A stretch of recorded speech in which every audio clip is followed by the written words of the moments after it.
Good morning students.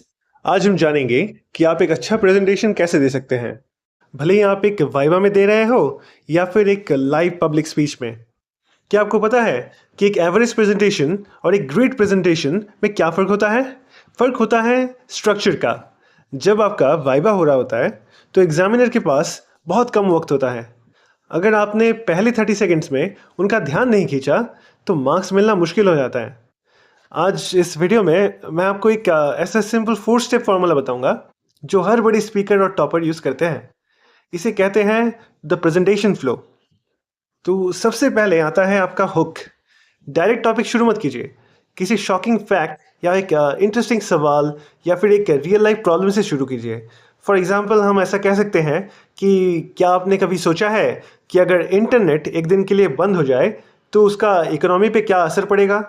ये सुनते ही आपके जो एग्जामिनर हैं या फिर जो भी लाइव ऑडियंस है वो अलर्ट हो जाएंगे। उसके बाद आप झट से अपना इंट्रोडक्शन दीजिए। हुक के तुरंत ही बाद अपना इंट्रोडक्शन आपको देना होता है, नहीं तो आपके एग्जामिनर सोचेंगे कि अरे ये क्या कोई लंबा स्पीच देने वाले हैं।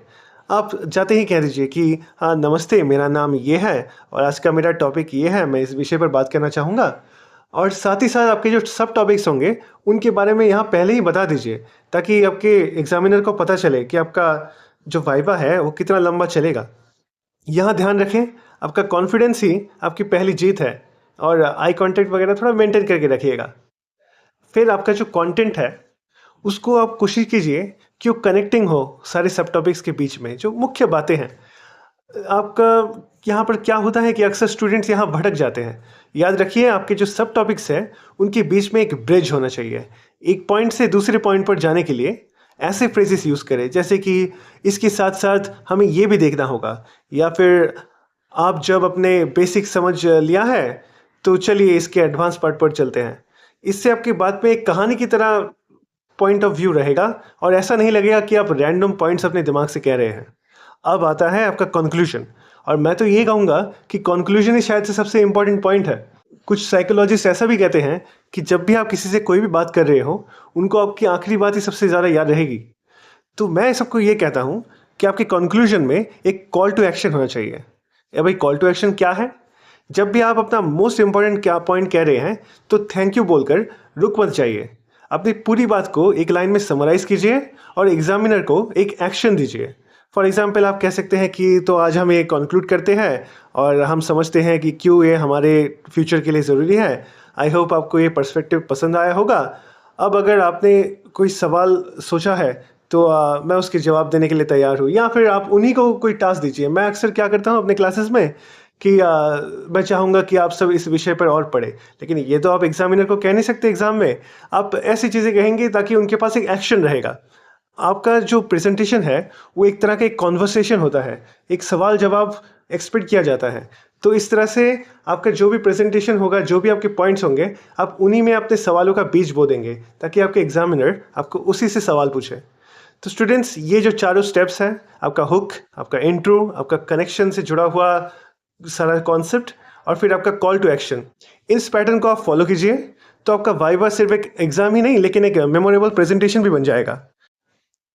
अब आप सोच रहे होंगे कि क्या ये फॉर्मूला सच में काम करता है?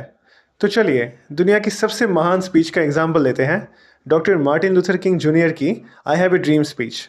आप हैरान हो जाएंगे ये देखकर कि उन्होंने भी बिल्कुल यही स्ट्रक्चर फॉलो किया था जो मैंने अभी आपको सिखाया। सबसे पहले उनका हुक। एमएलके ने अपना भाषण किसी बोरिंग इंट्रो से शुरू नहीं करा। उन्होंने बात शुरू की 100 साल पहले से।